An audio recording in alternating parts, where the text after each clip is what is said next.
सलैया साहित्य संसार में आपका हार्दिक अभिनंदन और स्वागत है।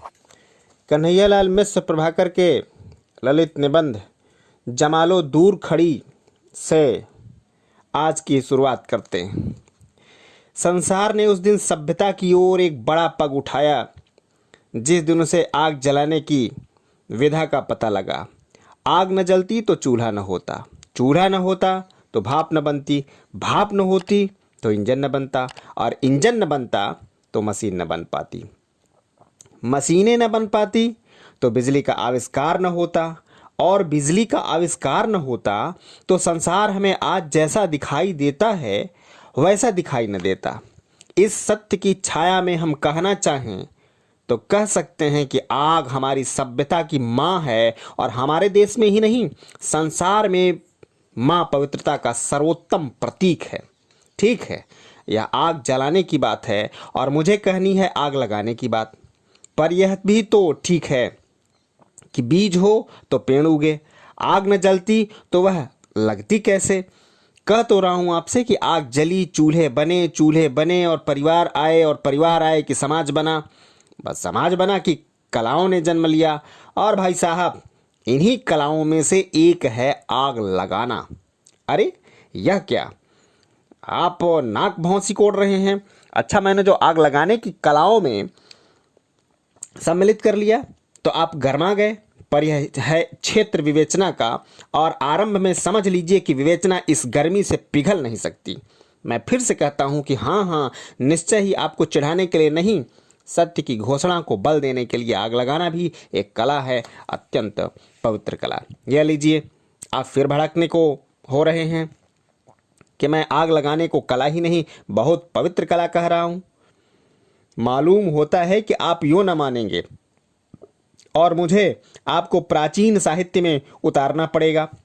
पहली और सबसे महत्वपूर्ण बात तो यह है कि इस कला का आविष्कार किसी मामूली मनुष्य के नहीं, एक ऋषि ने किया है। ऋषि ने, जी हाँ ऋषि ने, और उनका नाम है नारद। महर्षि नारद ने इस कला का आविष्कार करके इसे राम भरोसे छोड़ ही नहीं दिया, बरसों इसका पालन पोषण भी स्वयं किया। और इन्होंने इस कला के संबंध में जो परीक्षण किए, उनके पात्र धरती में के मरते जीते मनुष्यों को ही नहीं, अजर अमर देवताओं तक को बनाया, और कभी कभी तो उन्होंने देवताओं और मनुष्यों दोनों को एक ही चक्के में रखकर घुमा दिया। महाराजा भीम की कन्या दमयंती का स्वयंवर होने को था। स्वयंवर तो नाम का ही था, क्योंकि वह नल को अपना पति बनाने का बहुत पहले निश्चय कर चुकी थी। दमयंती रूप का लच्छा, गुणों का समुद्र और ज्ञान का स्तूप। अब महर्षि नारद बेचैन कि ऐसी असाधारण कन्या का स्वयंवर, और इतनी साधारणता के साथ। साधारणता, सरलता इस कला के उद्धारक के लिए असह्य। जप तप छोड़ नारद बाबा ने अपना एक तारा उठाया और पहुंचे स्वर्गपति इंद्र के पास। इंद्र पूछने लगे कुशल मंगल, पर नारद बाबा को कुशल मंगल से चिढ़। सोचने लगे इस दुनिया में दौड़ें, स्वर्ग में आए कि चलो यही कुछ पहले पहल मिलेगी, पर यहाँ तो राख भी ठंडी है। अब क्या करें? जिसे समय न सूझ हो वह ऋषि क्या, सूझ गई तुरंत एक बात, और स्वर्गपति इंद्र पर ही लगाया। ऋषि ने अपना निशाना, पर निशाना लगाते ही किसी ने ताड़ लिया तो निशाना क्या, बजरबट्टू है। हजारों कोस घुमाकर बोले, महाराज आपके स्वर्ग में आजकल बड़ी बेरौनकी है। बात यह है कि संसार में युद्ध छिड़े तो लोगों को वीर गति प्राप्त हो और वे स्वर्ग में पहुंचे, पर आजकल संसार में ऐसी घटना घटित हो रही है कि सब क्षत्रिय राजा उसमें उलझे हुए हैं, उन्हें लड़ने की आजकल फुर्सत ही नहीं है। इंद्र के मन में उस घटना के संबंध में एक जिज्ञासा उत्पन्न हुई, और नारद ने जिज्ञासा कि उस आग को भड़का दिया अपनी चतुरता से। उपसंहार यह कि अब इंद्र स्वयंवर में जाने को तैयार, और नारद बाबा का काम सिद्ध। इंद्र 3 अन्य देवताओं के साथ स्वयंवर में गए, और वहां नल को दूध बनाने में जो गुल खिले वह सब प्राचीन साहित्य में आज भी सुरक्षित है। इस कला का कलाकार होना बहुत बड़ी बात है। इसमें यदि मनुष्य सफल हो तो पूरी ऊंचाई पर पहुंचता है, और असफल हो तो बुरी तरह पिटता है। इस पिटाई का भी सबसे ऊंचा मानदंड माने रिकॉर्ड महर्षि नारद ही स्थापित कर गए हैं। बात यह हुई कि देवता और ऋषि दोनों नारद से तंग थे, और नारद अपनी सफलताओं से इतराए किसी को कुछ समझते ही न थे। तय हुआ कि नारद को एक पाठ पढ़ाया जाए। एक स्वयंवर की रचना की गई और नारद को बहलाकर उधर ले जाया गया। नारद उस कन्या को देखकर मुग्ध हो गए और दौड़े दौड़े विष्णु के पास गए कि मेरा मुंह आप अपने वरदान से ऐसा कर दें कि मेरा मंगल हो। विष्णु मन ही मन मुस्कराए और उन्होंने नारद का मुंह बंदर का बना दिया। अब नारद बाबा अपने को संसार का सबसे सुंदर जीव समझते हुए स्वयंवर में पहुंचते और बार बार उस लड़की के सामने उचकने लगे। लड़की उन्हें देखती और डरकर पीछे हट जाती, पर नारद बाबा मानते कि लज्जा के कारण उसने अभी ठीक ठीक हमें देखा नहीं। उनका विश्वास था कि देखने के बाद तो यह असंभव ही है कि कन्या उन्हें वरमाला न पहनाए। उन्हें बार बार उचकते देख किसी ने कहा कि अरे बंदर, अपना मुंह तो देख। नारद बाबा ने जाकर कुएं में झांका तो तबीयत झक हो गई। इस तरह महर्षि नारद इस कला का उद्धार ही नहीं कर गए, अपने जीवन भर के संस्मरणों का इतिहास हमारे लिए छोड़ गए हैं। और ये नारद बाबा इस धरती पर कब खिले थे, इसे कम से कम मैं नहीं जानता। हाँ, इतना जानता हूँ कि 2000 वर्ष पहले जब मेरे वंश के पुण्य प्रवर्तक इस संसार में थे, तब भी नारद चिर अतीत के काव्य का वैभव थे। इससे दो बातें स्पष्ट हैं कि यह कला जुमा 8 दिन की पैदा हुई कोई टुटपुंजिया चीज़ नहीं है, और इसके प्रवर्तक भी कोई ऐसे वैसे नहीं हैं, स्वयं महामहिम महर्षि नारद हैं। इस दशा में यदि मैं इस कला को बहुत पवित्र कहूँ तो कुछ न दफ़ा 44 तोड़ता हूँ, न कोई वैसा काम करता हूँ जैसा अक्सर लोग रेल के टिकट की खिड़की पर कर दिया करते हैं। विश्व के कई विख्यात समालोचकों का मत है कि कवि बनते नहीं, उत्पन्न होते हैं। कविता के संबंध में संसार में हजारों ग्रंथ हैं, इसलिए उनके बारे में यह कहा जा सके या न कहा जा सके, इस कला के संबंध में तो कहा ही जा सकता है। इसे के कलाकार बनते नहीं, जन्म लेते हैं, क्योंकि अभी तक इसका न कोई व्याकरण ही बना, न छंद शास्त्र, न परिभाषा शास्त्र। इसलिए इस कला में निष्णात होना पूर्व जन्म के पुण्य का फल है। कविता जीवन की बहुत बड़ी निधि है, पर संसार में बहुत कम लोग जानते हैं कि कविता का जन्म आग लगाने की कला से ही हुआ। एक तरह से काव्य कला इस महान कला की पुत्री है। यह लीजिए, आप फिर भुननाए जा रहे हैं, जैसे मैंने कोई शेख चिल्ली को झक छोंक दी हो या जूता पहन दे वेद मंत्र पढ़ लिया हो।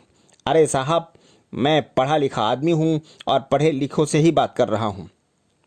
किसी दृढ़ आधार के बिना मैं भला कोई बात कैसे कह सकता हूँ।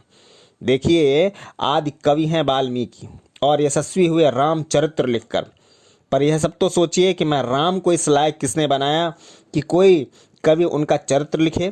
सोचिए, इस प्रश्न के उत्तर में मेरे सत्य का भाष्य है। न होती मंथरा तो इस कला की पंडिता थी, और न कैकेयी न अपनी कला का प्रभाव डालती तो न राम के सिर से रखा रखाया मुकुट उतरता, न वे वन जाते, न रावण को मारते, न काव्य का विषय बनते।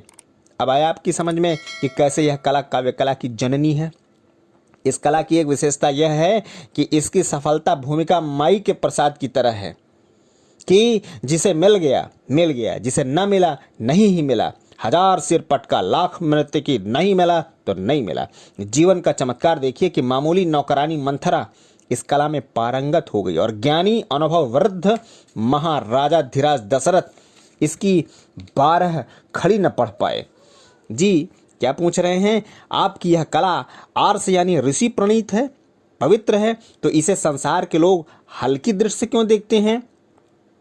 प्रश्न ठीक है, और मालूम होता है कि अब आप इसे गहराई से समझने के लिए चिंतन के चौराहे पर आ गए हैं। विश्वास रखिए, आप अब उसकी बारीकियों को समझ लेंगे। संसार में भले बुरे की बहुत चर्चा है, पर ज्ञान की बात यह है कि न कुछ भला है न कुछ बुरा है, यह सब सापेक्ष है। कविता बहुत पवित्र वस्तु है, पर यदि कोई पाप का प्रचार करने के लिए उसका उपयोग करे तो वह घृणित हो जाएगी। एक बात और समझने लायक है कि ज्ञानी लोग इस दुनिया को अंधी कहते हैं, पर मेरा विचार है कि इन ज्ञानियों को सत्य के किनारे पहुँच करके भ्रम हो गया है और ये भटक गए हैं। मैंने अपने होश हवास के बारे में देखा है, यह दुनिया अंधी नहीं कानी है। यह प्रत्येक तथ्य और तत्व को एक ही तरफ से देखती है। कानी, जी हाँ, कानी यानी एकाक्षी। कैसे, आइए समझ लीजिए। आग लगाने की कला में आचार्य श्रीमती विदुषी रत्न मंथरा देवी के संबंध में ही देखिए। यह महाभागी नारी इस देश में जन्म न लेती तो न वाल्मीकि होते न तुलसीदास, पर यह दुनिया उसके कार्य में राम की माता के आंसू और राम की पत्नी के पैरों में पड़े मामूली छालों का ही दर्शन करती। अच्छा कहिए, यह कानेपन की बात है कि सुआंखेपन की? नई बात है, पर भाई साहब मान लीजिए कि दुनिया कानी है। इस कानी दुनिया ने ही इस कला को बदनाम कर दिया है।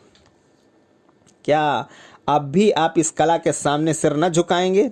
ठीक है, इसका दुरुपयोग किया गया है, पर भाई साहब दुरुपयोग करने में तो यह दुनिया ईश्वर को भी नहीं चूकी।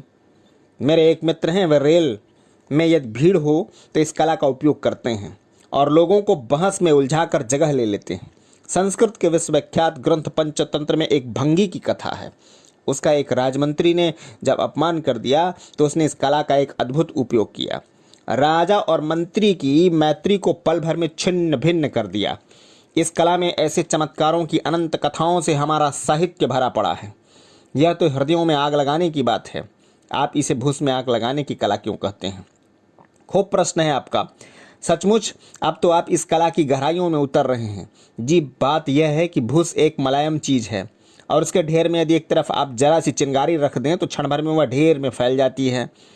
यही बात इस कला की है। इसमें होलियों या मसाले नहीं जलाई जाती हैं, सिर्फ एक चिंगारी खर्च की जाती है। क्या समझे आप? आखिर यह कला है। सभी कलाओं में कलाकार की अदृश्यता को महत्व दिया गया है। कविता में कवि के अतिरिक्त क्या होता है? पर यदि कवि उसमें दिखाई दे तो कविता अपने आसन से गिरकर प्रचार बन जाती है। चित्र में चित्रकार न हो तो क्या बचता है? केवल रंग और कागज, पर चित्रकार उसमें कहाँ दिखाई देता है? कलाकार भी ईश्वर की तरह रहे और ईश्वर और दिखाई न दे। यही कला का चरम विकास। भूस में आग लगाने की कला में इस चरम विकास का ही चरम विकास हुआ है। इसलिए यह कला कलाओं की महारानी है। जनभाषा में इस कला की प्रतीक है जमालो, जिसका चरित्र संक्षेप में इस प्रकार कि घर कर गया है कि भूस में आग लग जाए, जमालो दूर खड़ी। इस दूर खड़ी होने में, इस अदृश्यता में ही जमालो की आचार्यता है। जमालो को अपना आदर्श मानकर आप मनोरंजन ही नहीं कर सकते, समाज सुधार भी कर सकते हैं। कैसे? अजी वाह, मोटी बात भी आप नहीं समझते। मान लीजिए कोई बूढ़ा आदमी किसी खोडसी से विवाह करना चाहता है। अब आप उससे मिलिए और कहिए कि आप यह विवाह अवश्य करें। जीवन बिना साथी के नहीं कटता। वह आपको अपना हमदर्द समझेगा। अब विवाह के एक दिन पहले घबराए परेशान से आप उसके पास जाइए और कहिए कि मुझे अभी पता चला है कि उस लड़की के पिता ने लड़की को यह समझाया है कि आपको किस दिन जहर दे दें जिससे सारे माल पर उसका कब्जा हो जाए। पता नहीं इसमें कितना सत्य है, पर यह आदमी अच्छा नहीं, इसलिए ऐसा हो तो कह सकता है। खैर, आप अच्छी तरह जांच पड़ताल कर लीजिए और तब सिर पर मोहर रखिए। यकीन कीजिए वह आदमी अब चौकी नहीं चढ़ सकता। यह है इस कला का चमत्कार। भाई साहब, आखिर यह महर्षि नारद का आविष्कार है, किसी ऐरे गहरे अनाड़ी कुम्हार की बनाई हंडिया नहीं। जय हिंद, वंदे।